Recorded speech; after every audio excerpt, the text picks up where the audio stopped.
Welcome back to our series on mental resilience and mental toughness in the theme of raising boys into men. Or as I like to say it, make lions not sheep. Today I am going to talk about why baby boys should play with dolls. This advice on making your little boy into a lion might surprise you. Because, to give your baby boy the best start on becoming a great and mighty lion is to treat him as a girl. Or more correctly put, you should treat your baby son just as you would your baby daughter. Let me tell you this, most parents are not aware that children only vaguely know the difference between boy and girl when they are at the age of 3. Until then they are just children. Ready for yet another surprise? You should let your baby son play with dolls. As a matter of fact, you should buy him some dolls, so he have them at home. What the F you properly thinking right now? But there have been conducted many research studies, where toddler boys and girls were watched by secret surveillance in playrooms, and both the boys and girls showed the most interest in toys that are routinely programmed toward girls. Almost every time they chose to play with dolls, role-playing family life, and played with kitchens, shops etc., things there is not as fostered with male children as it is for girls. Toddler boys as well as girls just like to play and imitate the adults and the family life. You see, as long as your child is a toddler there is no boy and girl toys, you should give them toys that imitate your family life. And father, rest assured, your little boy will not become gay by playing with dolls or pretend kitchens. I am a firm believer of, that you can influence your son far more by letting him imitate how he see you conducting yourself around the family, by role-playing it with dolls, than you could ever do by buying him cars and other boy toys. So by having focus on yourself, as a man around the family, is how he will learn the traits of being a man and a father. We need to stop the attitude of boys don't cry, and they certainly don't play with dolls. For instance, when a girl starts to walk, parents are more likely to coddle and protect, while if she were a boy, they would encourage him to be rough and tumble and have a man-up attitude if they fall and cry. You should not play wilder with your toddler boy than you would with a toddler girl. They all need the same level of love and caring. This, we protect our daughters, and we permit our sons. Parenting doesn't work. You need to have the same protective mindset towards your sons as you have towards your daughters. If your daughter at 15 should be home at 10 o'clock, so should your son at the same age. Playing with dolls can offer a wide range of benefits for children, including baby boys. Here are some of the benefits of boys playing with dolls. 1. Encourages communication and language development. Doll play often involves conversations and interactions, which can promote communication skills and language development. Boys who play with dolls have the opportunity to practice expressing themselves, engaging in dialogue, and building their vocabulary. 2. Promotes problem-solving and decision-making skills. Playing with dolls can involve making decisions and solving problems.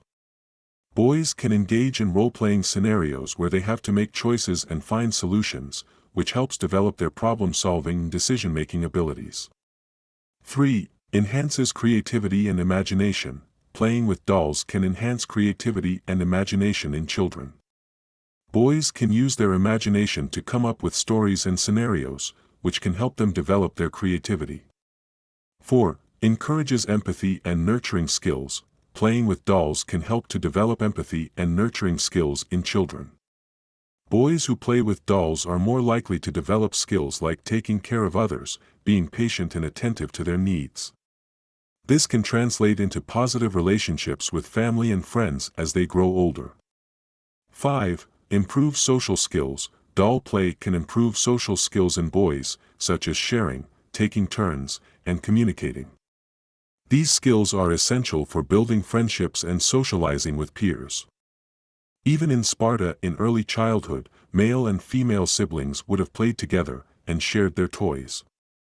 And nobody second-guess that all men in Sparta are lions. As a matter of fact, the Spartans did not start the direct training of their boys to become men, or any formal education for that matter, before the age of 7. Just like now, back then the Spartan child began its life's journey as a helpless infant, unable to care for itself, but in the following 6 years he developed physically, mentally, and socially. These years would be a time of enculturation and socialization within the oikos. Children would learn their role in the family, by imitation of the adults with whom they came into contact with, as well as by playing together with siblings and peers.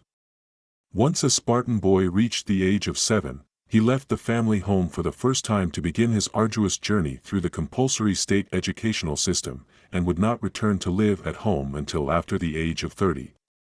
That's not where we are going at all. It's a bit harsh for modern days, but it is interesting that back then they had so little interest in gender of the children, that boys and girls even wore the same type of clothes until the age of 7. They knew back then that play as a socialization process was an important aspect of childhood. One of the greatest thinkers of all times, Plato, he states that in the 4th, 5th, 6th, and even 7th year of life, a child's character would need to be formed while he played. And the period from 3 to 6 years was to be characterized by games with other children, and the administration of mild discipline.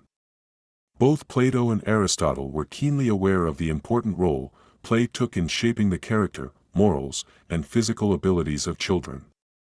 And they appreciated the educational and socialization value of play.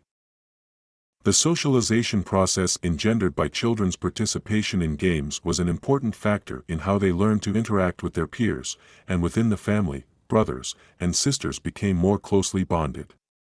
Learning that the rules of the game must be obeyed provided a lesson in discipline and respect for the law, while playing team games helped to foster the idea of cooperation and solidarity.